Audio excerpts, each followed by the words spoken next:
Welcome to MH education.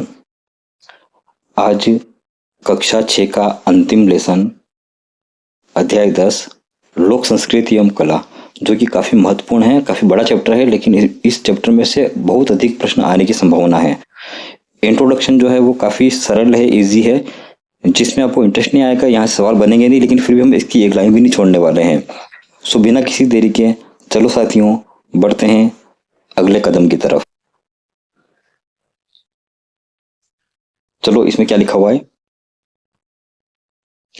Kavya Delhi में हुए गणतंत्र दिवस परेड में भाग लेकर आज विद्यालय आई थी। प्रार्थना सभा में काव्या का स्वागत करते हुए उसे अपने अनुभव साझा करने के लिए आमंत्रित किया गया। काव्या ने बताया कि उसे वहां अन्य राज्यों के साथ रहने का अवसर मिला और उसने अपनी कला, संस्कृति, भाषा, खान पान, वेशभूषा के बारे में अनेक बातें बताई जानी। साथ ही उसने अपने राजस्थानी जो संस्कृति है, कला है, भाषा है, खान पान है, वेशभूषा है आदि के संबंध में परेड के साथियों के साथ जानकारी भी दी। तो देखो साथियों, क्या क्या जानकारी दी। इस पूरे चैप्टर हम पढ़ेंगे, इसी चीज को पढ़ने वाले हैं। बहुत सारी चीजें हैं इसमें, कला, संस्कृति, भाषा, खान पान, सब चीजें बताने में आएगी। तो प्रार्थना सभा के बाद कक्षा में पहुंचकर अध्यापिका ने कहा, आज हम भी राजस्थान की संस्कृति व कला के बारे में विस्तार से जानने का प्रयास करेंगे। अब देखो साथियों, क्या किया जानेगा, देखिएगा। राजस्थान में अनेक धर्म संप्रदाय के लोग निवास करते हैं, जैसे हिंदू है, मुस्लिम, जैन, बौद्ध, सिख, ईसाई आदि। दक्षिण राजस्थान में एक बड़ी संख्या में आदिवासियों की संख्या है, जिनमें भील, मीणा, सहरिया, गरासिया, डामोर आदि जो है वो रहते हैं। आगे देखिए साथियों, राज्य में भाषा, वेशभूषा, रहन सहन, खान पान आदि में विविधता दिखाई देती है। राजस्थान की जो मातृभाषा वो राजस्थानी है। बिल्कुल यहाँ से प्रश्न एग्जाम में आ चुका है साथियों कि राजस्थान की जो भाषा है, मातृभाषा कौन सी है। राजस्थान की मातृभाषा राजस्थानी है, लेकिन राजभाषा तो हमारी है, राजभाषा हिंदी है। मातृभाषा पूछे तो राजस्थानी है, राजस्थान की। तो राजस्थान के विभिन्न अंचलों में अनेक प्रकार की भाषाएं बोली जाती है, लेकिन मुख्य रूप से राजस्थानी के दो रूप सामने आते हैं। कौन सी राजस्थानी? पूर्वी राजस्थानी और पश्चिमी राजस्थानी। अगर हम बात करें पूर्वी राजस्थान की बात करें तो पूर्वी राजस्थानी भाषा की प्रतिनिधि 4 बोलियां होती है। ढूंढाड़ी, ढूंढाड़ी का संबंध कहाँ से? जयपुर से। हाड़ौती, जिसमें कोटा, बूंदी, बारा, झालावाड़ जिले आते हैं। मेवाती, अलवर, भरतपुर के क्षेत्र आते हैं। और अहिरवाटी। ठीक है साथियों, ये जो है पूर्वी राजस्थान की भाषाएं हैं। अगर हम पश्चिमी की बात करें तो पश्चिमी राजस्थान की जो भाषाएं हैं, इनकी भी 4 बोलियां प्रचलित है। एक तो मारवाड़ी है, मेवाड़ी है, वागड़ी और शेखावाटी। हमारा राजस्थान सांस्कृतिक दृष्टि से विविधतापूर्ण है। यहाँ पर भाषा, वेशभूषा, खान पान, रीति रिवाज आदि में भी जो है अंतर देखने को मिलते हैं। इसीलिए कहीं दाल ढोकला है तो कहीं दाल बाटी, कहीं बाजरे का खींच, कहीं मक्के की रोटी तो कहीं केर सांगरी।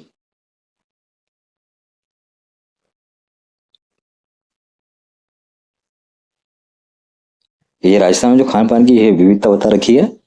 अब हम जानते हैं वेशभूषा के बारे में। वेशभूषा, राजस्थानी वेशभूषा अपने चटक रंगों के लिए जानी जाती है। पारंपरिक राजस्थानी परिधान है, काफी सुंदर और आरामदायक होते हैं। महिलाएं घाघरा, चोली, रंग बिरंगी गोटा लगी ओढ़नी पहनती हैं। पुरुषों के परिधान की बात करें तो धोती, कुर्ता, कुर्ता पायजामा है। स्वाभिमान के व सम्मान के प्रतीक रूप में जानी जाने वाली राजस्थान की पगड़ी जो है वो काफी आकर्षक होती है। और वर्तमान में बात करें तो पश्चिमी वेशभूषा का जो प्रभाव है बढ़ता जा रहा है। फिर भी राजस्थान की जो बहुरंगी वेशभूषा है वो प्रभावित करती हैं।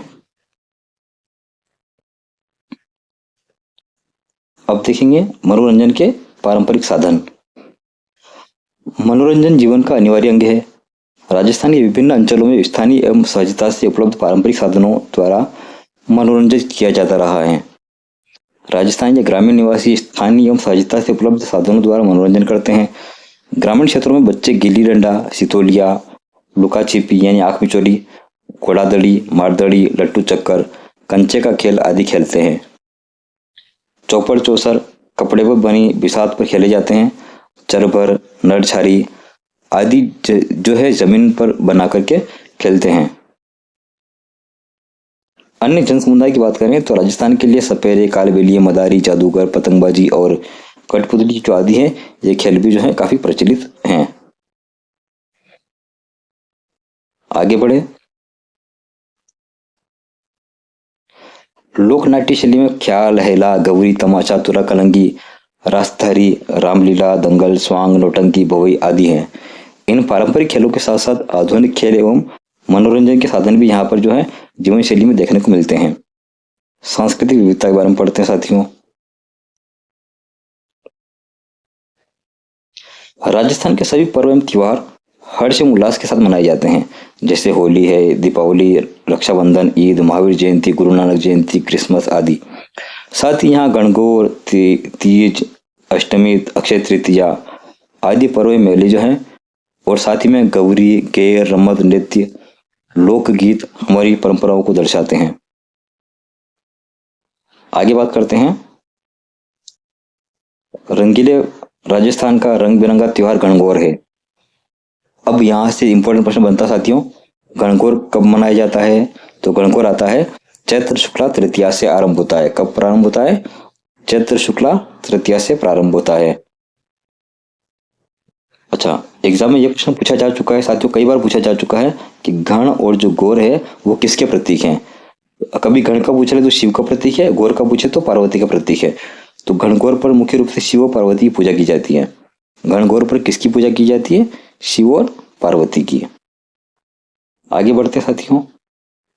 गणगौर के अवसर पर राजस्थान में कहीं 3 दिन तो कहीं 4 दिन का उत्सव होता है। राजस्थान के समस्त जिलों में यह त्योहार अत्यंत धूमधाम से मनाया जाता है। आपको ध्यान क्या रखना है कि जो गणगौर है वो किसका प्रतीक है और ये कब मनाया जाता है।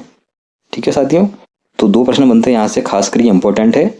ठीक है, स्टार मार्क कीजिएगा इसको, एग्जाम में प्रश्न पूछे भी जा चुके हैं कि गणगौर किसका प्रतीक है? शिव पार्वती का, और कब मनाया जाता है? चैत्र शुक्ला तृतीया को शुरू होता है। नहीं का, आगे बढ़ते हैं। तीज की बात करते हैं अब। श्रावण के महीने मनाए जाने वाला तीज का त्योहार, अब ये आजकल तो क्या है कि उसका कालक्रम भी पूछते हैं। अभी एग्जाम पूछा गया था रीट में ही कि इनको कालक्रम अनुसार सेट कीजिए। तो ये कब मनाते हैं? श्रावण महीने में। कौन सा त्योहार? तीज का। तो श्रावण के महीने मनाए जाने वाला तीज का त्योहार राजस्थान के एक अलग ही पहचान को दिखाता है।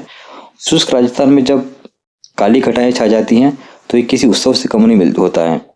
श्रावण के महीने में शुक्ल पक्ष की तृतीया को नवविवाहिताएं पेड़ों पर झूले डालकर झूलती हैं, और भादवे महीना जो है, भादवे महीने की कृष्ण पक्ष की तीज को कजली तीज और सातुली तीज के नाम से मनाया जाता है। सातुली तीज कब मनाती है, कजली तीज कब मनाई जाती है? तो ये भादवे महीने मनाई जाती है साथियों, ध्यान रखिएगा। ठीक है, भादवे महीने में क्या मनाई जाती है? कृष्ण पक्ष की तृतीया को जो है कजली तीज कहते हैं, और सातुली तीज के नाम से मनाए थे त्योहार इसको। इस अवसर पर जो है महिलाओं के द्वारा मेहंदी लगाई जाती है, पार्वती की पूजा की जाती है, और उनसे महिलाएं अपने सुहाग के लिए दीर्घायु होने की कामना करती हैं। ये त्योहार जो है प्रकृति और मनुष्य की निकटता का एक अनुपम उदाहरण मिलता है देखने को। ठीक है साथियों, तो इसमें आपको ये ध्यान रखना है कि तीज कब मनाते हैं और कजली तीज कब मनाते हैं, ये आपको ध्यान रखना है। ठीक है साथियों, चलिए आगे बढ़ जाते हैं। शीतलाष्टमी के लिए बात करते हैं। तो होली के 8वें दिन चैत्र कृष्ण पक्ष की अष्टमी को शीतला देवी की पूजन के लिए शीतलाष्टमी का त्योहार मनाया जाता है। कब मनाते हैं? शीतलाष्टमी कब मनाते हैं? चैत्र कृष्ण पक्ष की अष्टमी को। अष्टमी तो नाम आ रहा है अष्टमी, लेकिन कौन सी अष्टमी? ये शीत नहीं है, ठीक है ना, शीतलाष्टमी। तो कब है? कृष्ण पक्ष की, चैत्र महीने में कृष्ण पक्ष की। ठीक है ना, अष्टमी को क्या मनाते हैं? शीतलाष्टमी मनाते हैं। इस दिन क्या होता है? देखो, इस दिन जो है बासोड़ा, बासोड़ा क्या होता है? एक दिन पहले का जो भोजन यानी बासी भोजन किया जाता है। जयपुर के पास चाकसू शील की डुंगरी, उदयपुर के वल्लभनगर कस्बे में स्थित शीतला माता के मंदिर में मेले आयोजित होते हैं। अब जो है शीतलाष्टमी का मेला कहाँ का पड़ता है? एक तो बताएंगे चाकसू, चाकसू शील की डुंगरी, और दूसरा मेला कहाँ लगता है? उदयपुर के वल्लभनगर कस्बे में। ठीक है साथियों, लगभग हर शहर गांव कस्बे में शीतला माता की पूजा अर्चना की जाती है। तो एक तो इसमें प्रश्न बनेगा कि शीतलाष्टमी कब मनाते हैं? तो ये मनाते हैं चैत्र कृष्ण पक्ष की अष्टमी को। अब कहाँ मनाते हैं? तो इसको एक तो मनाते हैं चाकसू में, एक मनाते हैं उदयपुर की वल्लभनगर तहसील में। ठीक है साथियों, ये दोनों प्रश्न यहाँ से बनने वाले हैं। आगे बढ़ जाते हैं। अक्षय तृतीया, इस दिन को आखा तीज भी कहते हैं। इस दिन बिना मुहूर्त के निकलवाए सभी मांगलिक अवसर पर कार्य किए जाते हैं। इस दिन गेहूं, बाजरा, तिल, जो है आदि की पूजा की जाती है। इस दिन गेहूं और बाजरे का खिचड़ी बनाया जाता है। किस दिन गेहूं और बाजरे का खिचड़ी बनाया जाता है? तो अक्षय तृतीया को। ये ध्यान रखिएगा, यहाँ से प्रश्न ऐसा बन सकता है। आगे बढ़ जाते हैं साथियों। अब देखिए राजस्थान के प्रमुख मेले हैं, ये भी काफी इंपॉर्टेंट है, यहाँ से भी प्रश्न काफी बनते हैं एग्जाम में। पुष्कर मेला, अजमेर जिले की पुष्कर में कार्तिक पूर्णिमा पर भव्य मेला आयोजित होता है। अच्छा, अब ये पूछेंगे पुष्कर मेला कब लगता है? कार्तिक पूर्णिमा को। और कहाँ पर आयोजित होता है? पुष्कर में। पुष्कर कहाँ पड़ता है? अजमेर में। इस अवसर पर जो है विशाल बाजार लगता है और जो है देश विदेश से जो पर्यटक आते हैं, या अनेक प्रतियोगिताओं का आयोजन किया जाता है जिसमें मेलार्थी उत्साह से भाग लेते हैं। पुष्कर में सुप्रसिद्ध ब्रह्मा जी का मंदिर। अच्छा, ब्रह्मा जी का मंदिर कहाँ है? पुष्कर में। ये ध्यान रखिएगा, यहाँ से एक प्रश्न बनेगा कि ब्रह्मा जी का मंदिर कहाँ है? पुष्कर में। तो पुष्कर में सुप्रसिद्ध ब्रह्मा जी का मंदिर और झील जो है आकर्षण का प्रमुख केंद्र है। सायंकाल में यहाँ दीपदान होता है। कहाँ पर? पुष्कर। तो अब ध्यान रखिए, पुष्कर मेला तो कब आयोजित होता है? कार्तिक पूर्णिमा को। ठीक है। और ब्रह्मा जी का मेला कहाँ है? ब्रह्मा जी का जो मंदिर है वो कहाँ है? पुष्कर में। ये दोनों बातें यहाँ पर ध्यान रखिएगा। आगे बढ़ जाते हैं साथियों। केला देवी का मेला जो है कहाँ पड़ता है पूछे तो सवाई माधोपुर में। ठीक है। केला माता के मंदिर में चैत्र शुक्ल अष्टमी को। कब लगता है ये भी ध्यान रखिएगा। केला देवी का मेला कब? चैत्र शुक्ल अष्टमी को। देखो केला देवी में दो मात्रा आ रही कै पे, तो चैत्र में भी दो मात्रा आ रही च पे, तो इस तरीके आप ध्यान रख लीजिएगा। ठीक है, याद हो जाएगा। जिसे लक्खी मेला भी कहते हैं। केला देवी के मेले को क्या कहते हैं? लक्खी मेला कहते हैं। चैत्र कृष्ण द्वादशी से चैत्र शुक्ल द्वादशी से चलने वाले मेले में दूर दूर से लोग जो है आते हैं। ठीक है साथियों, आगे बढ़ते हैं। महावीर जी का मेला, ये कहाँ आयोजित होता है? सवाई माधोपुर जिले में। तो ये भी पूछ सकते हैं महावीर जी का मंदिर कहाँ है? सवाई माधोपुर में। तो ये कब आयोजित होता है? चैत्र शुक्ला एकादशी से बैसाख कृष्णा द्वितीया तक। ठीक है। यहाँ 24वें जैन तीर्थंकर महावीर स्वामी की लाल रंग की भव्य प्रतिमा है। कहाँ पर है? सवाई माधोपुर में। क्या स्थित है? 24वें जैन तीर्थंकर महावीर स्वामी की जो है लाल रंग की भव्य प्रतिमा। ये भी यहाँ से प्रश्न बनने की गुंजाइश बनती है साथियों। तो इस पैराग्राफ को अच्छी तरह देखिएगा, स्टार मार्क करते हैं इसको भी अपन। आगे बढ़ते हैं। अच्छा, दशहरा मेला कहाँ का प्रसिद्ध है? तो कोटा का। ध्यान रखिएगा। ठीक है, कोटा का दशहरा मेला। कोटा के महाराव दुर्जन सिंह के शासनकाल में कब से कब तक? 1729 से 1756 ईस्वी में दशहरा पर्व पर विभिन्न राजसी सवारियां, दरी खाना और पूजा अर्चना के प्रमाण मिलते हैं। महाराव उमेश सिंह द्वितीय के शासनकाल, पूछ सकते हैं कि महावीर जो है उमेश सिंह जो है, महाराव उमेश सिंह जो है, उनका जो द्वितीय का काल कब से कब तक रहा? तो 1889 से 1940 तक दशहरा पर्व को अत्यधिक आकर्षक बनाने का सिलसिला शुरू हुआ। वर्तमान में मेला अपने वैभव में विशालता के लिए प्रसिद्ध है। तो मेन प्रश्न तो ये बनेगा, दशहरा मेला कहाँ का प्रसिद्ध है? तो कोटा का है। ठीक है साथियों। और किसने आयोजित किया? किसके शासनकाल से शुरू माना जाता है ये?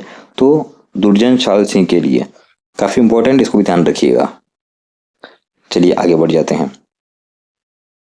हरियाली अमावस्या का मेला, उदयपुर में लगने वाले इस मेले की शुरुआत महाराणा फतेह सिंह ने 1899 में की थी।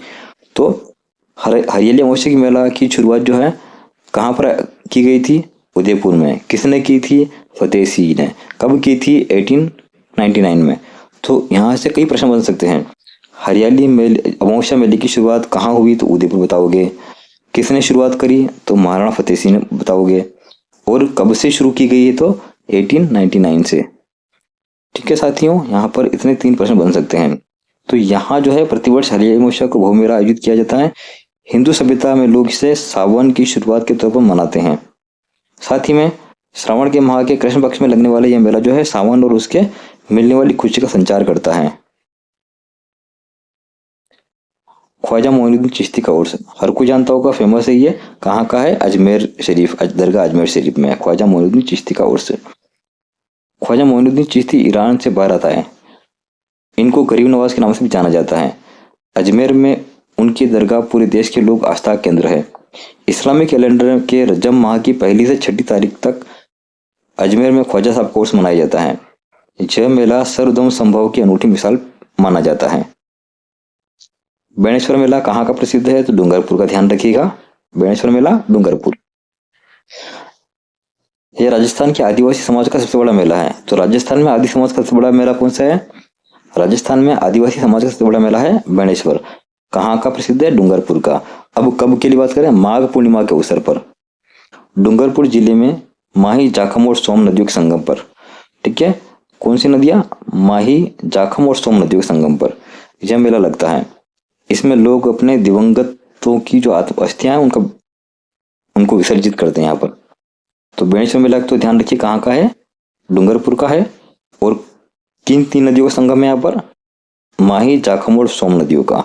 कब आयोजित होता है? माघ पूर्णिमा के अवसर पर।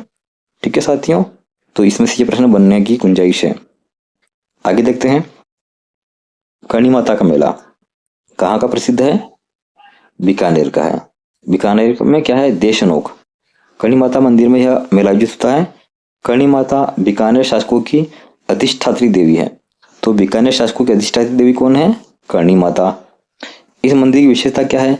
यहाँ काले और सफेद रंग के चूहे जो है अत्यधिक मात्रा में विचरण करते रहते हैं, मतलब घूमते रहते हैं। ठीक है साथियों, तो कर्णी माता का मंदिर कहाँ आयोजित होता है? देशनोक, बीकानेर में। ठीक है, और बीकानेर की शासकों की अधिष्ठात्री देवी कौन है? तो यह है कर्णी माता। अच्छा, यहाँ की विशेषता क्या है? यहाँ के जो काले सफेद रंग के चूहे अत्यधिक मात्रा में विचरण करते हैं, और जो सफेद चूहे होते हैं उनको क्या कहते हैं? काबा कहते हैं, काबा। ठीक है, ये भी इसमें ध्यान रखना है आपको। आगे बढ़ते हैं। खाटू श्याम जी का मेला खांसी हो जाती है, खांसी। ठीक है, सीकर में। तो खाटू श्याम जी का मेला कहाँ आयोजित होता है? सीकर जिले का। खाटू श्याम जी का मंदिर एक प्रसिद्ध मंदिर है, यहाँ पर फाल्गुन के शुक्ल पक्ष दशमी से द्वादशी तक मेला आयोजित होता है। कब आयोजित होता है? फागुन महीने में। ठीक है, फागुन के शुक्ल पक्ष की दशमी से द्वादशी तक खाटू श्याम जी मेला कहाँ आयोजित होता है? सीकर में। कब से कब तक? फाल्गुन महीने में, शुक्ल पक्ष की द्वितीया से दशमी से द्वादशी तक, यानी 12वीं तक। बाबा रामदेव का मेला कहाँ पे आयोजित होता है? जैसलमेर। पोखरण कस्बे के पास रूणीचा नामक स्थान पर भाद्रपद माह के शुक्ल पक्ष की द्वितीया से एकादशी तक यह मेला आयोजित होता है। कब से कब तक? ध्यान रखिएगा। पहले तो है कि बाबा रामदेव का मेला कहाँ का प्रसिद्ध है?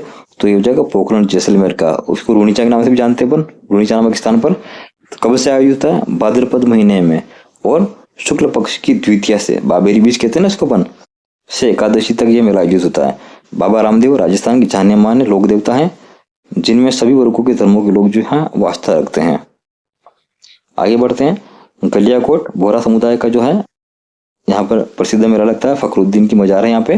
डूंगरपुर जिले की बात करते हैं तो डूंगरपुर जिले के सागवाड़ा तहसील के गलियाकोट कस्बे में फखरुद्दीन मौला की मजार है, जिसे मजार फखर के नाम से जानते हैं। यहाँ पर क्या होता है? दाऊदी बोहरा समाज की जो आस्था का बड़ा केंद्र है यहाँ, उसमें सभी वर्गों के लोग बड़ी संख्या में उत्साह से भाग लेते हैं। तो ध्यान रखिए, गलियाकोट का मेला कहाँ आयोजित होता है? ठीक है, डूंगरपुर, सागवाड़ा तहसील। ठीक है, और किसका है ये? बोहरा समाज के, दाऊदी बोहरा समाज है, उनकी आस्था का केंद्र है। ये ध्यान रखिएगा बस। आगे बढ़ते साथियों। अन्य मेले इनके अलावा जो पड़े, इनके अलावा मेले कुछ और भी हैं। इन सभी मेलों के अतिरिक्त राजस्थान में अनेक मेले लगते हैं, जिसमें मुख्य रूप से सीकर जिले का जीण माता का मेला, अलवर का भरथरी मेला। ये पूछा जा चुका एग्जाम में कई बार कि भरथरी का मेला कहाँ का प्रसिद्ध है? अलवर का है। जयपुर का डिग्गी कल्याण जी का मेला। ठीक है, जयपुर का ध्यान रखिएगा, जयपुर का कौन सा मेला है? डिग्गी कल्याण जी का मेला है। और परबतसर नागौर की बात करें, ठीक है साथियों, परबतसर नागौर में जो है तेजा जी का मेला। बाड़मेर की बात करें तो गोगा जी का मेला प्रसिद्ध है। ठीक है, और राजस्थान में प्रत्येक नगर, कस्बे, गांव में जो है स्थानीय स्तर पर मेलों का आयोजन होता ही रहता है। अब हम बात करते हैं हमारे प्रमुख लोक देवता एवं संत समुदाय की। समाज सुधारकारी, मानव सेवा, वन संरक्षक, पशुधन की रक्षा करना, गुरु भक्ति करना, वचन पालन, ये कुछ ऐसे मूल्य होते हैं जीवन देने वाले अनेक महापुरुष राजस्थान में अलग लोक देवताओं संत के रूप में पूजनीय हैं। सामाजिक एवं धार्मिक कारणों से अनेक लोक देवताओं का उदय हुआ है। ये लोक देवता सांप्रदायिक सद्भाव के लिए जाने जाते थे। आगे बढ़ते हैं, हम बात करते हैं गोगा जी के बारे में बात करते हैं। तो गोगा जी राजस्थान के पंच पीरों में प्रमुख है। कौन कौन है? रामदेव जी, पाबू जी, मेहाजी, हड़बू जी और गोगा जी। ठीक है, ये पांचों जो हैं पंच पीर के नाम से जाने जाते हैं। पंच पीरों में क्या आएंगे? रामदेव जी, पाबू जी, मेहाजी, हड़बू जी और गोगा जी। ठीक है साथियों, ये पंच पीरों में शामिल हैं, 5 पीर गोगा जी चौहान की बात करें तो गोरखनाथ से दीक्षित थे, प्रभावित थे, यानी इनके गुरु कौन थे? गोरखनाथ। गोगा जी के गुरु कौन है? गोरखनाथ। देखो, गुरु का नाम भी गो से शुरू होता है और चेले का नाम भी गो से शुरू होता है। गो से गोरखनाथ, गो से गोगा जी। भाद्रपद कृष्ण नवमी को जो है गोगा नवमी के रूप में मनाते हैं। भाद्र कृष्ण नवमी, ठीक है साथियों, गोगा नवमी नाम से जानी जाती हैं।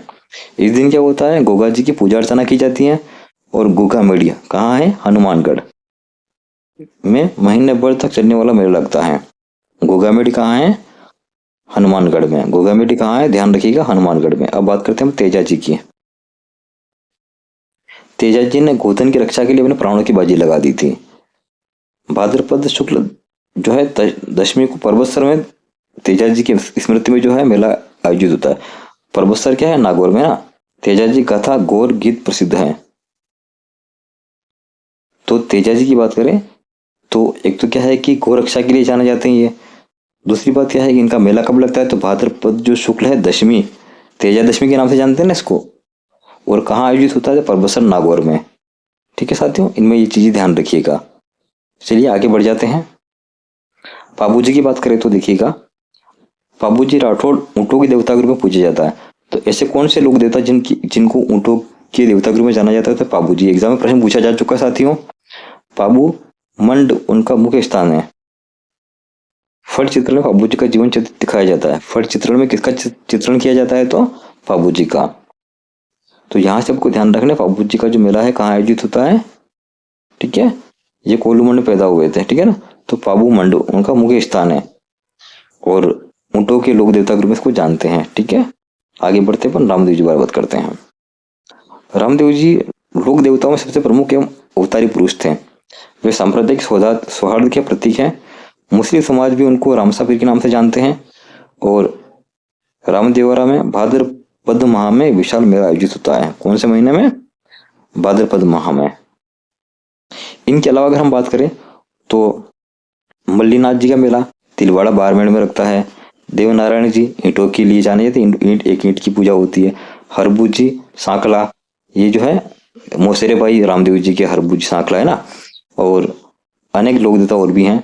अब हम बात करते संतों की। मीरा की बात करते, मीराबाई।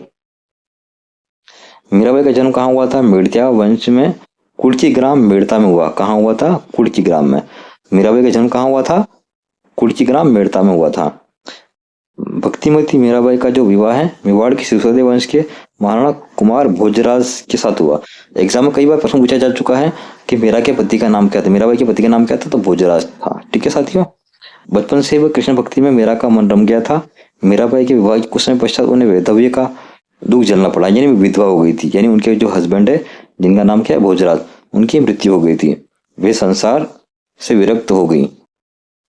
कौन? मीराबाई के बारे में पढ़ रहे साथियों। और उनका पूरा ध्यान कहाँ लग गया? कृष्ण भक्ति पर केंद्रित हो गया। सरल व सहज भक्ति मीरा की विशेषताएं रही है।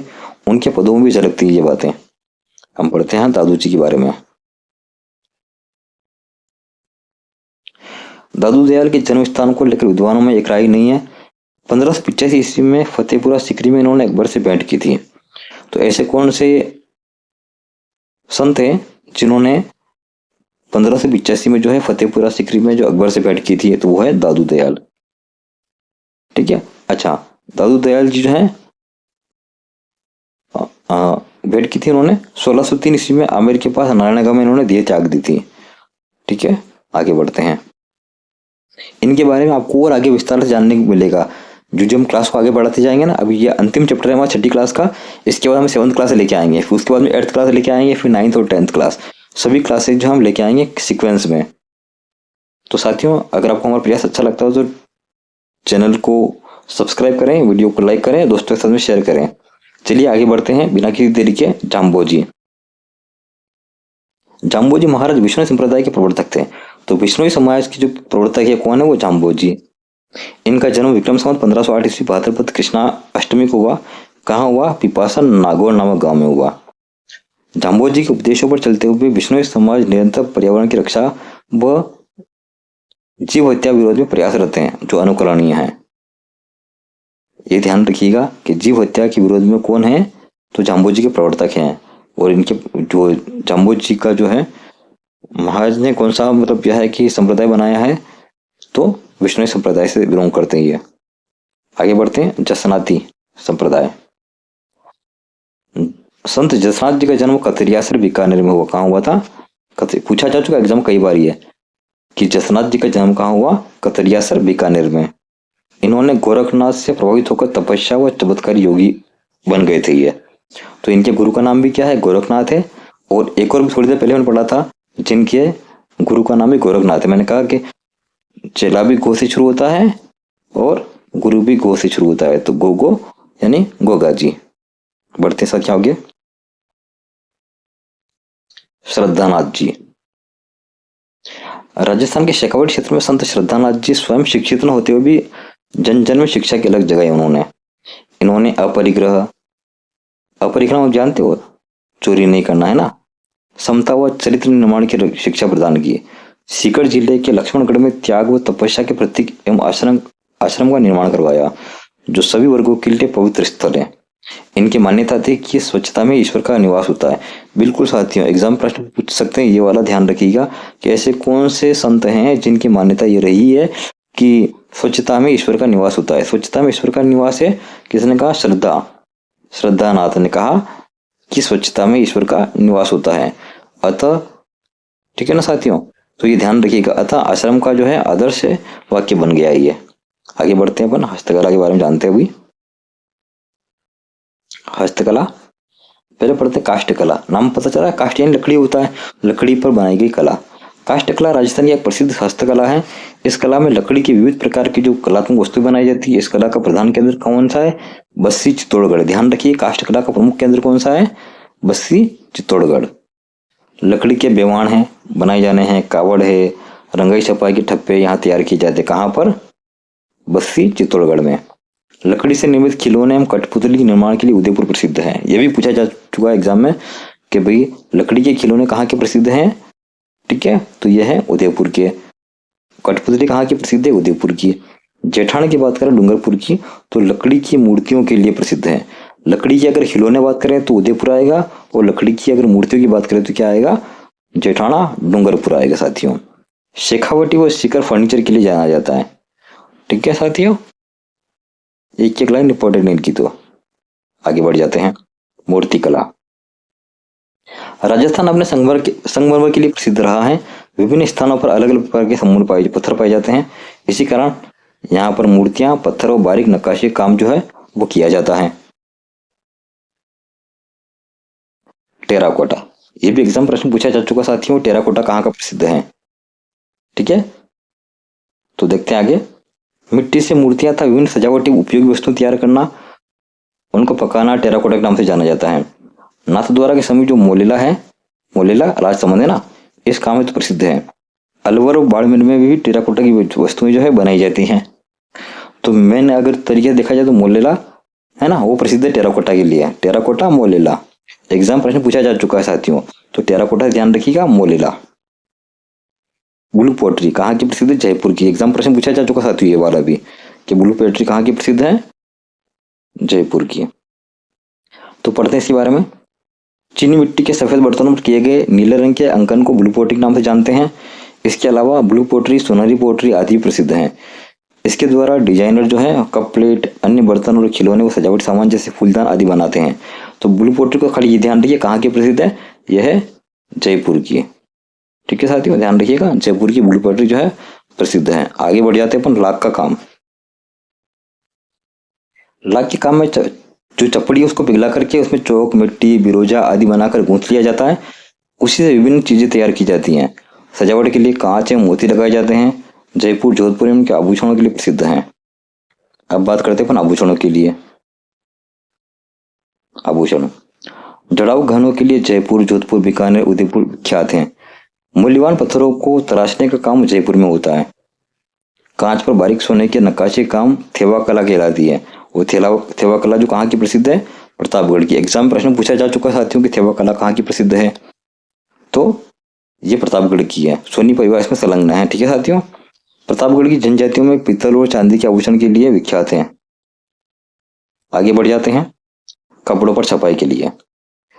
राजस्थान में किस्म किस्म की छपाई का काम होता है। बगरू, सांगानेर, अकोला, बाड़मेर, काला डेरा, पाली और बस्सी इन कामों के लिए विशेष प्रसिद्ध हैं। गोबर, तिल्ली का तेल, बकरी की मैंगनी और सोडे के मिश्रण से एक घोल बनाया जाता है। इसमें कपड़े का पूरी रात को जो है भिगोने के बाद में सुखाया जाता है। जब सूख जाता है तो उसके बाद में हरड़ के घोल में इसको डुबो देते हैं। फिर लकड़ी का एक छापा जो है ब्लॉक से उन पर छपाई कर लेते हैं। छपाई के लिए पहले सीमित और प्राकृतिक रंगों का उपयोग होता था, अब इन्हें सिंथेटिक यानी अप्राकृतिक रंग का भी उपयोग करने लगे हैं। आगे बढ़ जाते हैं। कशीदाकारी एवं गोटाकारी। राजस्थान के अनेक स्थानों पर कपड़ों व कशीदों की अगर बात की जाए तो वो भी होता है। कशीदों में अगर मुख्य बात करें तो पशुओं के चित्र उकेरे जाना है, कई जगहों पर कपड़े को तरह तरह से काटना है, कपड़े पर सिल देना है। इस काम को क्या कहते हैं? पेच वर्क कहते हैं। गोट, किनारी और आरी तारी का काम भी राजस्थान में जो है होता रहता है।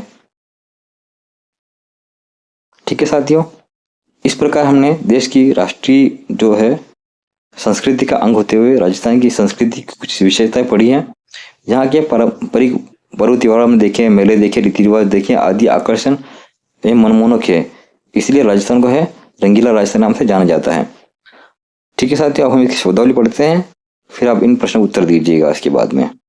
क्षेत्र यानी क्या होता है? अंचल होता है। लोक देवता यानी क्षेत्र विशेष में पूजे जाने वाले लोक देवता, किसी खास क्षेत्र में पूजे जाने वाले देवता। नक्काशी क्या होती है? पत्थर, धातु, लकड़ी आदि पर खोद कर किया जाने वाला जो कलात्मक कार्य होता है उसको अपन क्या कहते हैं? नक्काशी कहते हैं। चलो अब अभ्यास प्रश्न के जवाब दीजिएगा। चूहों के कारण किस मंदिर को जाना जाता है साहब? तो आप जानते होंगे। देखो, ब्रह्म मंदिर तो पुष्कर में है, ठीक है। महावीर जी का मेला जो है अब पढ़ाई था आपने, शिव जी का मंदिर कहाँ है जानते होंगे। लेकिन यहाँ पर चूहों के कारण किस मंदिर को जाना जाता है? करणी माता, देशवन जानते हो ना, बीकानेर। यहाँ पर सफेद चूहे जो घूमते हैं उनको क्या कहते हैं? काबा कहते हैं। पता है आपको? Option 20 correct answer. चलिए, ऊँटों के देवता रूप किसको जानते हैं साथियों? ठीक है, बाबू जी। ठीक है, option C is correct answer. ठीक है साथियों, इस तरीके से हम इस चैप्टर को अंत करते हैं और अगले चैप्टर में हम मिलेंगे। क्लास 7 का पहला चैप्टर लेके आएंगे साथियों। वीडियो देखने के लिए बहुत बहुत शुक्रिया। हमारे चैनल को सब्सक्राइब करें, वीडियो को लाइक करें, दोस्तों के साथ शेयर करें। Thanks for watching.